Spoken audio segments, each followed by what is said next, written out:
mi nà sí wọn. ẹkú àdúró tì mí ẹkú àṣojú sẹ́yìn mo sì kí yàyàn ìyàwó mi ìyá rẹ̀ ní okú àforítì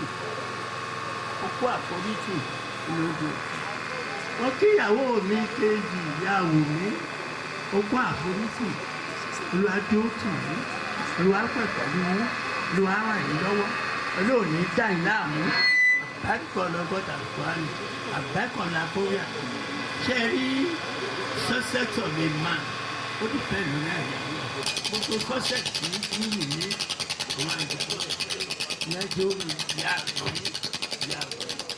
ìyá rẹ̀ ẹ̀mí yàtọ̀ ṣùgbọ́n tó dùn mí púpọ̀ jù ní pé mo ti rò wípé níyì ọgbẹ́ ìlú torí ó ń sojú sẹ́yìn fún àtúntò tuntun ẹ wo bàbá kan pẹ̀ Francis Salako tó wà ní èkó bàbá yẹn àbúrò bàbá rẹ̀ ó sojú ó sẹ́yìn fún bàbá yẹn tó jẹ́ pé bàbá yẹn kú tán ó tún fa gbogbo àwọn ìjọ mo dárò ọmọ ìlú kí n bá kú ó ní àwọn màmá tí ó sì máa sojú sẹ́yìn bọ̀ nígbà tí àkọọ́lẹ̀ ti wà ọlọ́run ọmọdé tó ń kálukú dá ìtọ́jà tí níyọ̀ faramá mi gan-an ní 1962 ilé èyí tí mo kọ́kọ́ tí ń bẹ ní Mọ́kọ́lá níyì ìbẹ̀rẹ̀ kọ́dé sí pẹ̀lú unfortunately for me now òun àti lọ́ọ̀yà yìí tí ó yìí kàn mí ìyá sílé mi ní Mọ́kọ́lá 1962 to 63 unfortunately now àbúrò mi ìdí òye kàn ní ọmọ Òṣogbo ní lọ́ọ̀yà ni ó kú sí ní nǹkan bí oṣù méjì mẹ́ta sísìn lọ́lọ́ bọ́lọ́ ó ń lọ́kọ̀ ìyálóde Ìbàdàn ilé mi gan-an la méjèèjì kọ́dé sí ó wá ní ìṣó fẹ́ràn mi ìyá rẹ̀ débi níye ìdìbí sọ ìjọba àjà lónìí síbẹ̀ mi mo mú yín mọ̀ ìjọba àjà débi ká tó sí ní mọ̀ ṣùgbọ́n ẹgbẹ́ kí ló jẹ́ kó ń lọ fún jẹ́ kó fẹ́ràn ẹ̀ débi ìgbà tí mo ń kọ́lé mi kejì yẹn lọ́wọ́ níyì tó bá ti bàràbàrà gbọ́dọ̀ bá lè rí lẹ́nu tí ọ̀pọ̀ àwọn akọ̀ǹtàn àgàgà àyà rẹ̀ nìyí àti tàbá bẹ́ẹ̀ ṣe náà ló gbogbo àwọn táwọn àbí ìka ìgbé ni kí ni tó ọ̀rẹ́ yìí ń bọ́ àti mẹ́fà lẹ́gbẹ̀ẹ́ yìí jẹ́ àti ọlọ́ọ̀ṣà láti wọ́n náà fẹ́ tó jẹ́ ìyá rẹ̀ ó ní ọlọ́jà kí n kọ́lé kejì ẹ máa rò pé bóyá ló bẹ̀rẹ̀ ní nígbà tí àkọọ́lẹ̀ ti ọjọ́ tó máa ń dá ẹ̀yìn ọ̀dọ̀ rẹ̀ ní ìyá rẹ̀ ní gan ẹ̀yà àfíríkà ọ̀gbọ̀n méjì nígbà tí náà pé ó ṣe ṣe sí Francis Salako gbàdé kù ní. bẹ́ẹ̀ náà ló ṣe sẹ́mi gbé náà ṣùgbọ́n kádàrá ti kó lórí ìkàlùkù kọ́lọ́ọ̀bà mi Olódùmarè kọjá ìyá rẹ̀ ní ìyá àbọ̀mí gbogbo àwọn ọmọ mi rẹ̀ ní bọ̀mí gbogbo kọ́lọ̀jẹ̀ wọn gbẹ̀yìn lọ́jà láwẹ̀ àtẹ̀yìnkú mọ́ o àbárikọ́lá ọgọ́ta ìpààyàn àbáríkọ́lá kúnfẹ́ àkó àbáríkọ́lá sáájú ẹ̀dá àbáríkọ́lá pé ọmọ kan àtọ̀lọ́ mo ti sọ fọ́lọ́ kó ti gbọ́dọ̀ jẹ́ rí mánì torí tọkàntọkàn ni mo fi ń ṣe lọ́wọ́ ẹ ṣe púpọ̀ o ọlọ́ọ̀bá yóò jẹ́ kí gbogbo àti wọ̀ tó mi bì wọ́n gbẹ̀yìn mẹ́jẹ̀ rí àtẹ̀yìnkú mọ́ o àbáríkọ́lá ọgọ́ta ìpààyàn àbáríkọ́lá kúnfẹ́ àkó àbáríkọ́lá lílà بسم الله الرحمن الرحيم ليلى في قريش ليلى في يمودي لا تزيتان أشوف هذا بدورة بزالي بتنجاز حتى أمام جوي وأمام بسم الله الرحمن الرحيم كل أشبه بالفرق من ساري من خلق ومن ساري غاسك ساوى كبا ومن ساري نفاسات تنين كبا ومن ساري آشدي ساسا كل أشبه بالناس ملك الناس إلى الناس من ساري final ceremony bàbá wa èmi ni bàbá Fẹ́mi Salako ẹ ṣé gan ni what do I know about Amos Olamide Salako Akibuku Salako a lot of you didn't know that Yeah, it was casting my mind back, but I was in Tamalo nursery school, make kékeré, tó máa ń gbé wa lọ sí Ẹlẹ́yẹlé. Dájú wọ́n ti late, màá lọ sí polytechnic. Tó bá ti rush, wọ́n ti jù gbogbo wa sínú mọ́tò, wọ́n máa ṣe ìwúni tó ti ń drive, wọ́n máa ṣe gbogbo ẹ̀. Yeah, then wọ́n máa play Jim Reeves. Or then ìgbà tó yá zombie ní mọ́tò wọn gbà yẹn, àwọn àti Mr. Wusu. Yeah, adúpẹ́ lọ́wọ́ Ọlọ́run. Yeah, fond memories.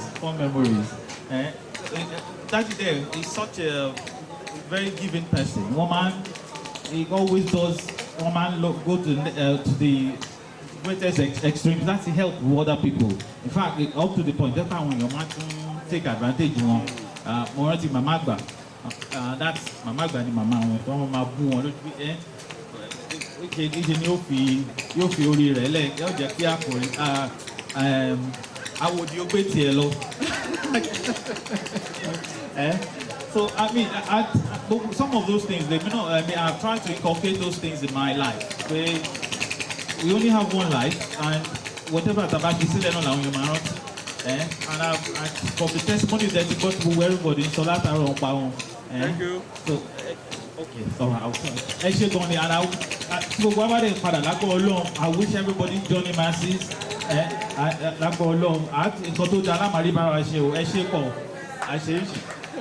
Bá jẹ́ nìkan tó lójú àánú púpọ̀, ojú àánú wọn gan ó tóbi pé wọn èyí tí ẹ̀ mọ̀ tí ó jẹ́ kó jẹ́ tara wọn mọ́. Òun náà sì sọ pé òun gbìyànjú láti fi wọ́n ṣe àwòkọ́ṣe gbogbo ẹ̀yàn ọmọ náà lẹ́wò yẹn. Àánú tí wọ́n ṣe ọ̀sọ́ wọn daláìní o, àbí ẹ̀ daláìní ni lórúkọ Jésù ẹ̀yin náà ò ní daláìní. Wọ́n ní ká má rẹ̀wẹ̀sì ní rere ṣíṣe torí pé ó ka nígbà tí kíni tí àkókò bá tó ká bá sàárẹ̀ ohun rere kò ní rí kọjá ẹnì kọ̀ọ̀kan wa o. Ní bí a ti ń gbáradì láti gbọ́ ọ̀rọ̀ Ọlọ́run, a ó dìde láti kọ orin tó wà ní Ijó Ewé ìkarùn-ún ètò ìkẹrìndínlógún page 5 item 16 láì lọ́dọ̀ Olúwa àmín bẹ́ẹ̀ ni kó rí.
Olúwa dúpẹ́ lọ́wọ́ yín fún àǹfààní tí a ti máa ní àṣálẹ́ yìí.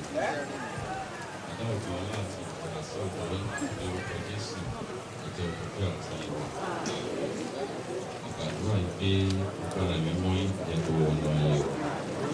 Ọ̀rọ̀ tí a ó gbọ́ iṣẹ́ ara àti ọkàn wa lóore ní orúkọ Kristi Olúwa. Mark chapter 8 verse 36. Mark chapter 8 verse 36. Ó kà báyìí pé àǹfààní kí ló jẹ́ fún ènìyàn tí ó jèrè gbogbo ayé yìí. Sufficiency. And number 3, the life in the pit. A lè sọ yí pé ìgbésí ayé ènìyàn ó pín sí ipa mẹ́ta. Ipa àkọ́kọ́ òun náà ni mo pè ní ayé kótó. Kí ni mo pè é? Ayé kótó. Èkejì, ayé kòtó. Kí ni mo pè o? Ìkẹta, ayé kòtó. Ayé kótó, ayé kòtó, ayé kòtó. A ó rí wípé nínú ibi tí àwọn ohun tí mo kà sílẹ̀ wọ̀nyí, ìkan péré òun náà ni ẹ̀dá lè kópa nínú rẹ̀, òun náà ni ayé kòtó. Nítorí pé ayé kòtó ọmọ la jẹ́, we are still in the womb. Kò sóhun tí a lè sọ, kò sóhun tí a mọ̀. Àyàfi tá a bá dàgbà tán lè sọ àwọn nǹkan tó ṣẹlẹ̀ fún wa nígbà tí a wà nínú oyún. Ayé kòtó is a solitude place, a place of silence. Ibi tó jẹ́ pé kò sí ariwo kankan bẹ̀, kò sí pé mo fẹ́ gbéra láti ṣe ohunkóhun níbẹ̀. Ayé àdáwà ni tí ò sí pé ẹnikẹ́ni ò lè bá wa gbé nínú rẹ̀. Ṣùgbọ́n ayé kòtó, ó tilẹ̀ jẹ́ pé kì í ṣe ohun tí Ọlọ́run fẹ́. Òun nìyí, kí Ọlọ́run tó dá ẹnì kọ̀ọ̀kan wa ló ti mọ ohun tí oníkálùkù yóò jẹ. Ṣùgbọ́n nígbà tá a dénú ayé tán, a wá rí wípé nítorí pé a tètè lówó, a gbìyànjú wípé ká tún wá ọ̀nà díẹ̀ ká dọ́gbọ́n sí i.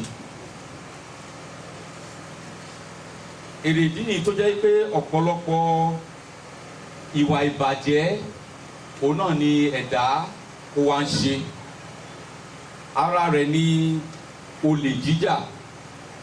Ẹni tí ó yẹ kí ó lọ ṣiṣẹ́ kó dẹ̀ rí owó, a rí pé bóyá ó dẹ̀ ṣiṣẹ́, bóyá owó ò tíì tó, èyí tó yẹ kó ní sùúrù títí di àkókò tí owó náà yóò fi pọ̀ sí i.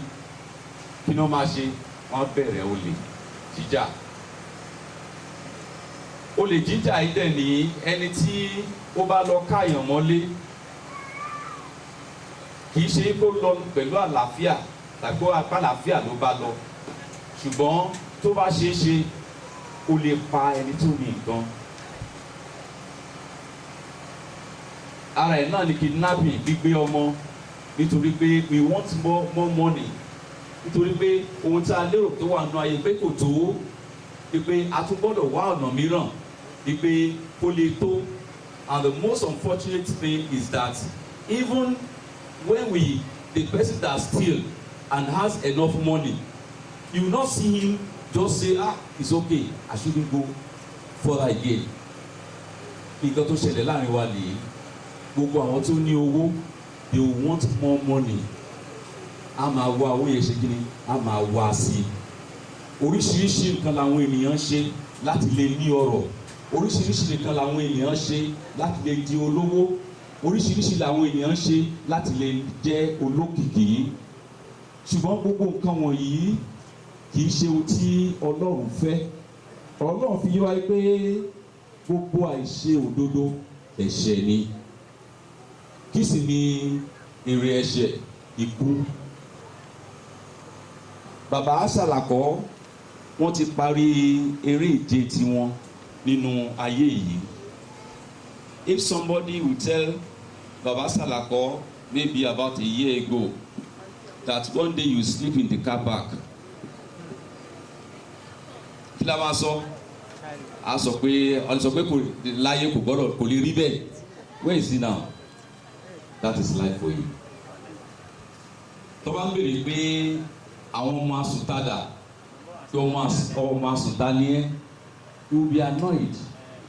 There was a particular day I wanted to just go in and that spirit just told me pé jo mọ̀ pé ọjọ́ kan bọ̀ tó máa tiẹ̀ mọ́ta. You know what that thought came? Mo ti ronú oríṣiríṣi àwọn olówó tó jẹ́ wípé ìtàná sùn lé ní tí ewúrẹ́ gun orí sàárẹ̀ ẹlòmíràn pẹ̀lú gbogbo ohun tí àwọn ènìyàn tà ń lé láyé yìí. Kí ni ohun tí a fẹ́ mú lọ nínú rẹ̀? What are you going to take home? Ilé tí bàbá kọ́ lélẹ̀, bàbá cannot go with this house. It's not possible. Ó tilẹ̀ jẹ́ pé àwọn àárẹ̀ àwọn mìíràn tó jẹ́ pé wọ́n ní owó lọ́wọ́. Èwo ní wọ́n ti sọ fún àwọn yẹn pé if I die, aṣọ tí mo bá wọ̀ ní ọjọ́ birthday mi àti mọ́tò tí mo bá gbé jáde lọ́jọ́ yìí wọ́n fi sí òun. Yes. I think it happened maybe in Kenya or something like that. I can't remember exactly. The man died and he was buried in his car. Of the single motorway on the city. That's the mentality of man. Ara ní Olúwa, a ò ní àkókò púpọ̀ ní àṣálẹ́ yìí bí kò ṣe wípé a kò fẹ́ gba ara wa ní ìyànjú. Ọlá ní ìwàásù bẹ́ẹ̀. Ọ̀rọ̀ náà sọ wípé nínú Ecclesiastes 1:2 pé asán nínú asán, vanity upon vanity, all is vanity. Nínú orin kan ní tó wà níbí ó sọ wípé ayé yìí kìí ṣe tiwa. Tó bá pẹ́ títí a ó ṣe kí ni a ó bù ú. Kí wá ni à ń gbé láyà? Wọ́n tó ń fi ọmọ ṣẹ́ṣó, ọjọ́ kan ń bọ̀ tí wọ́n náà máa dágbére fún ayé yìí. Ìwọ́n tó ń ran ọmọ lọ́wọ́ láti ṣe màgòmágó nínú ìdánwò, ó dùn mọ́ pé ọ̀pọ̀lọpọ̀ òbí òun náà ló ń ran ọmọ lọ́wọ́. Èyí ká lè pèsè ọkàn wa sílẹ̀ ká yí padà sí ẹ̀yìn Ọlọ́run kí òpin ìrìn àjò wa kó ba lè ní èrè ní iwájú yín. Agbára láti ìrònúpìwàdà láti ṣe àtúnṣe àwọn ọ̀nà wíwọ́ wa tí a rò pé ọ̀nà dáradára ní lójú wa, Olúwa wa fi fún Olúwa. Ǹjẹ́ àwa tí a ti mọ ọ̀nà náà tí a pè ní ọ̀nà tó ró tí ń ṣe ọ̀nà yè, orí ọ̀fẹ́ láti tẹ̀síwájú láì yẹsẹ̀ àti láì fojú ẹ̀yìn, Olúwa bàbá ẹ túbọ̀ fi fún wa. Àwọn àgbà ládùúrà fún gbogbo àwọn tó jẹ́ wípé wọ́n sì dá ọjọ́ ìgbàlà wọn sí ọ̀la tàbí ọ̀túnla. A fẹ́ kí ẹ bá wọn pàdé kí wọ́n lè pinnu lọ́jọ́ tí ò ní pé ọjọ́ kan bọ̀ tí gbangba yóò dẹkùn, tí kedere yóò bẹ́ wò, tí ẹni tó fẹ́ sá fún Ọlọ́run tí ò ní lè sá fún mọ́. Olúwa agbára láti ṣàtúnṣe lónìí, Olúwa wa gbé wọ̀ wọ́n. A dúpẹ́ nítorí pé ẹ ti ṣe. Lágbàdúrà ní orúkọ Jésù Kristi Olúwa wa. Ọlọ́run wa àti agbára wa dúpẹ́ lọ́wọ́ yín Olúwa fún ẹbí ìdílé bàbá wa Amos Ọláléyè Sàlàkọ́. Lára ibi tí ẹ̀yọ́ Ọlọ́run ti ní kí wọ́n wá sí ayé láti wá tọ́ adùn ayé yìí wò. A dúpẹ́ lọ́wọ́ yín Olúwa fún ìwọ̀nba orí ọ̀fẹ́ èyí tí ẹ fi fún ìránṣẹ́ rẹ, èyí tí a tẹ́ sí yìí tí a ń ṣe ìsìn àìsùn onígbàgbọ́ fún wọn. A dúpẹ́ nítorí pé ẹ lè jẹ́ kí ìránṣẹ́ yìí kó ti ìdílé ẹbí yìí jáde. Olùẹ̀gbọ́n ọpẹ́ wa, alágbára olùẹ̀gbọ́n ayé wa, bí ẹ bá fún wọn láti bí, tí ẹ bá fún wọn láti wò, ǹjẹ́ a lè mọ irú ẹni tí Ámọ́sì Ọláníyì Sàlàkọ́ jẹ́ fún ìjọ Ọlọ́run, fún àdúgbò, fún àwọn tí wọ́n ti nawọ́ àánú sí, fún àwọn tí ẹ ti lò wọ́n fún láti ṣoore kan tàbí òmíràn. Ìjọ Ọlọ́run wa bí a ti bá àwọn ẹ̀rí tó dára yìí tó sì jẹ́ wípé láti inú ẹbí yìí náà ni wọ́n ti jáde. Àwa ń gbàdúrà fún ẹbí yìí wípé ohun tí ó ń ṣe rere tó jẹ́ tiwọn ẹ jẹ́ kó máa pọ̀ sí Olúwa. Ohun tó ń jẹ́ ayọ̀ ní tiwọn ẹ jẹ́ kó máa pọ̀ sí Olúwa. Ó ti mú ọ̀kan nínú wọn lọ yálà nídìílé bàbá wọn ni tàbí ìyá wọn. Àwa ń gbàdúrà fáwọn tó kù báwa dá wọn sí Olúwa. Ìfẹ́ má jẹ́ kó ṣẹlẹ̀ sí wọn. Ìbànújẹ́ bàbá má jẹ́ wọ ìdílé wọn.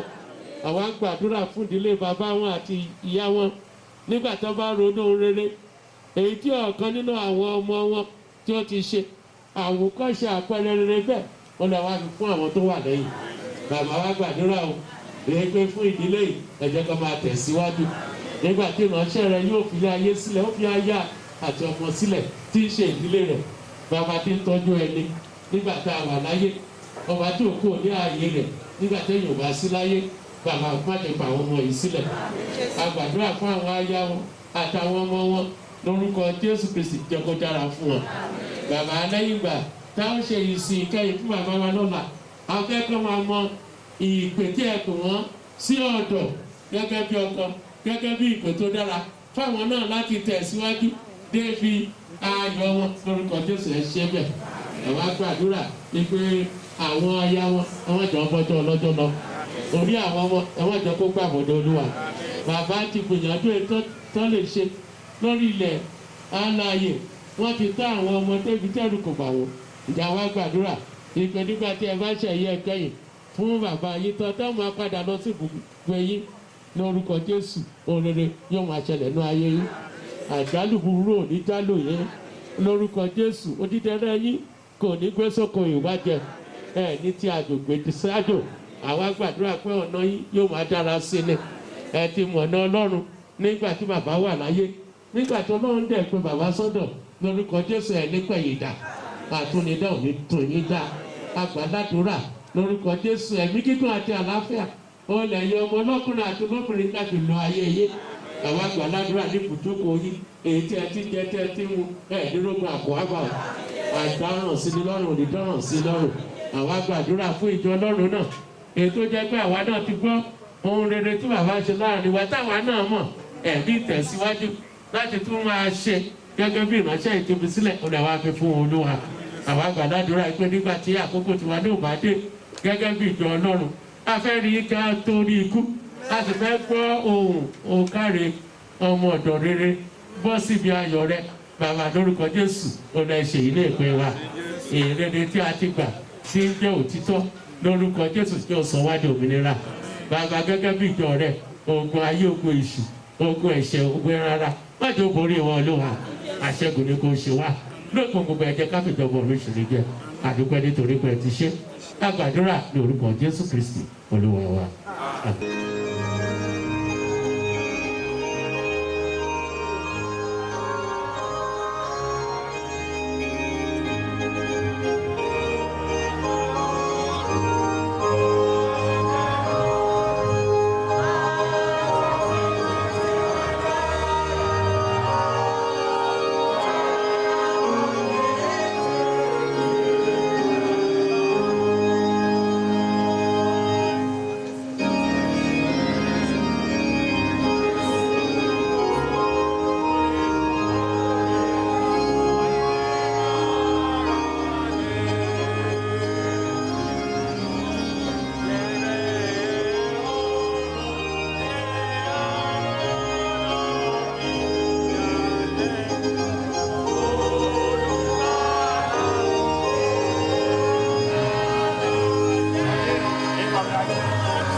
wọlé ká jókòó. Lẹ́ẹ̀kan sí mo lọ àkókò yẹn láti dúpẹ́ lọ́wọ́ bàbá wa tí wọ́n láti yóò máa jẹ́ fún yóò ọba yóò máa bá a lọ sí àbọ̀ yín mú lórúkọ Jésù. Bẹ́ẹ̀ mo sì dúpẹ́ lọ́wọ́ gba àwọn ìránṣẹ́ Ọlọ́run tó darapọ̀ pẹ̀lú wa láti ìparí ìsìn yìí. Ní ọ̀la alágbára Ọlọ́run kò láò ṣe ìwé ìkẹyìn ní cathedral Methodist Cathedral. Ṣùgbọ́n mo fẹ́ béèrè lọ́wọ́ dọ́kítọ̀ aago mélòó nìsín? Aago mélòó? Aago mẹ́wàá ṣé ẹnu tí ẹgbẹ́ bá gbé aago mélòó kẹlẹ̀ bá ti fẹ́? Àwọn tó ń sọ pé aago mẹ́wàá gbogbo wa ti gbọ́ o. Àwọn abẹ́ bá aago mẹ́fà ló fẹ́ àwọn àjọ ìjà ìgbésí ayé. Ìgbésí ayé wa ni bá lù bẹ́ẹ̀ àbí ibi bẹ́ẹ̀ bá ti bá ìsìn ìlànà kí ẹ ṣe kéde. Ilẹ̀ ní kẹ́ ẹ bá a mọ̀ lórúkọ Jésù tó wà yóò sọ wá lọ lọ. Kúròsì máa ń wà lágbèrè o. Ẹ̀dùn jáde nílé. Àmọ́ ẹ̀tọ́ náà ẹ̀dùn wọn lè dìde nínú ọdún ìdíje. Lórúkọ Jésù ló ga ọ̀pọ̀. Ìwé tá a lò yìí ẹja àná sókè o. Mo ì mú lọ lé o. Ibi tó bá kàn là ń mú lọ o. Ẹjọ́ sì kàn wá lé nìyẹn. Àwọn wá kò wá ẹ má mú lọ nítorí kọ́kàn wá o ọkọ̀ Jésù kìlú òní bá wa délé o. Pẹ̀lú inú dídùn àti ìtẹríba mo dúpẹ́ lọ́wọ́ yín ẹ̀yin aṣáájú wa lóbìnrin àtọkùnrin ẹ̀yin tẹ́ ẹ wá látòkèèrè tẹ́ ẹ rí ojú ọ̀nà tẹ́ wá bá wa ṣe òkú bàbá wa Ọlọ́run á yẹ yín sí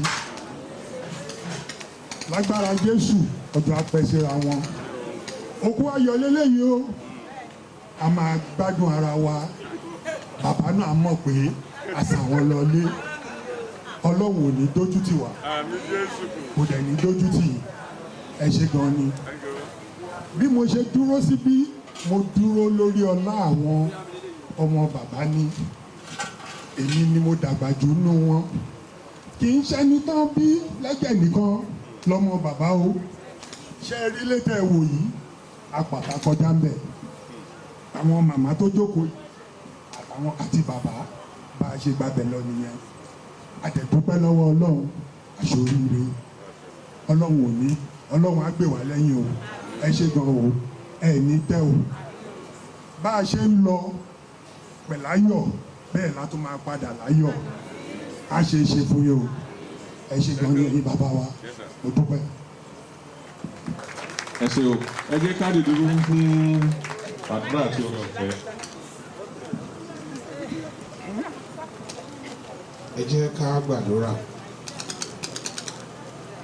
a dúpẹ́ lọ́wọ́ yín bàbá wa àti Ọlọ́run wa pé ẹ fún wa ní oore ọ̀fẹ́ láti péjọpọ̀ ní àṣálẹ́ yìí láti ṣe ẹ̀yẹ ìkẹyìn nípa orin kíkọ fún bàbá wa Amos Ọláníyì Sàlàkọ́ a dúpẹ́ lọ́wọ́ yín fún ìgbé ayé wọn a dúpẹ́ fún gbogbo ìjẹ́rìí èyí tí àwọn èèyàn ti jẹ́rìí lọ́lọ́kan òjọ̀kan a dúpẹ́ fún àwọn ẹ̀kọ́ ní tá a ti rí kọ́ nínú gbogbo ìjẹ́rìí tá a ti ṣe nípa bàbá wa Amos lórúkọ Jésù Olúwa ẹ gbà ọpẹ́ wa bàbá ẹ gbà ìyìn wa a dúpẹ́ lọ́wọ́ yín fún ìgbé ayé bàbá wa yìí bàbá wa ṣèwọ̀n tí wọ́n lè ṣe kó tó di pé ẹ ṣí wọn lọ́wọ́ iṣẹ́ ṣíṣe a dúpẹ́ o bàbá láàánú lórúkọ Jésù ẹ gbà ọpẹ́ wa a dúpẹ́ fún gbogbo ètò yìí ẹ ti bá wa bẹ̀rẹ̀ ẹ sì ti bá wa parí bákan náà Olúwa ẹ gbà ọpẹ́ wa a gbàdúrà fún gbogbo àwọn ọmọ bàbá wa lórúkọ Jésù ẹ má fi wọn sílẹ̀ bàbá ẹ bá wa dè wọ́n mú bàbá ẹ má bá wa tọ́jú wọn iwájú nìkan máa lọ lójú kan náà ẹ túbọ̀ múná wọn dẹ̀ gbogbo oúnjẹ ti ṣe fẹ́nìkankan wọn lójú ẹ̀mí wọn olúwa ẹ má jẹ́ ó dé bàjẹ́ ẹ bá wa gbé wọn ró ẹ bá wa dè wọ́n mú ẹ bá wa tọ́jú wọn ilé ẹnìkankan wọn ilé náà ẹ má jẹ́ ó bàjẹ́ ilé náà ẹ má jẹ́ ó dàrú ilé náà ẹ má jẹ́ ó dàhoro ilé tí bàbá wa fi sílẹ̀ olúwa ẹ má jẹ́ ó délé ẹkún o bàbá ẹ má jẹ́ ó délé ẹkún o ilé náà ẹ má jẹ́ ó bàjẹ́ o ẹ má jẹ́ ó dàrú o a gbàdúrà fún àwọn màmá wa olúwa ẹ súre fún wọn bàbá ẹ súre fún wọn ọmọ ẹ súre fún wọn ẹ̀mí mímọ́ ẹ súre fún wọn nǹkan ayọ̀ nìkan máa rí ṣe gbogbo ohun tó ń fẹ́ gẹ́gẹ́ bí ẹnìkọ̀ọ̀kan olúwa bá ṣe fún wọn lẹ́yìn ikú bàbá Amos Àlàkó ayé ẹ má jẹ́ ó dẹ́mi wọn légbodò nǹkan rí ni kó máa kàn wọ́n nǹkan ayọ̀ ni kó máa kàn wọ́n lẹ́ẹ̀kan sí àwọn màmá wa lórúkọ Jésù ẹ̀mí fojú sunkún ọ ẹ̀mí fojú sunkún ọmọ ẹ̀mí faragbàwé ọmọ yóò máa dára fún yín gbogbo ṣíṣe àwọn ọmọ yín ábọ̀ máa ṣe inú ẹ̀mí yín gbogbo ohun tẹ́ ń fẹ́ fún wọn lórúkọ Jésù yóò wá sí ìmúṣẹ ọjọ́ ọ̀la olúwa ẹ gbàkóso bí bá ti ń lọ lákòókò yìí olúwa ti máa bá wa lọ orí ọ̀fẹ́ yín kó máa bá wa lọ àánú yín kó máa bá wa lọ ìbùkún yín kó máa bá wa lọ ẹ má fi wá sílẹ̀ láti ń sáré ìje wa láyé yìí olúwa ẹ má jẹ́ àfẹsẹ̀ kọ olúwa ẹ dè wá mú orí ọ̀fẹ́ láti lè máa ṣe ìfẹ́ yín gẹ́gẹ́ bó ti tọ́ àti bó ti yẹ olúwa ẹ gbé ìwọ̀ wá ẹ gba ọpẹ́ wa ẹ gba ìyìn wa ògo ni forúkọ yín jẹ́ kí orí ọ̀fẹ́ Jésù Kristi olúwa wa ìfẹ́ ti Ọlọ́run àti ìdàpọ̀ ti ẹ̀mí mímọ́ kó máa bá gbogbo wa gbé láti òní lọ àti sí títí láéláé.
agbára òun bẹ̀ kó lò fún gbogbo.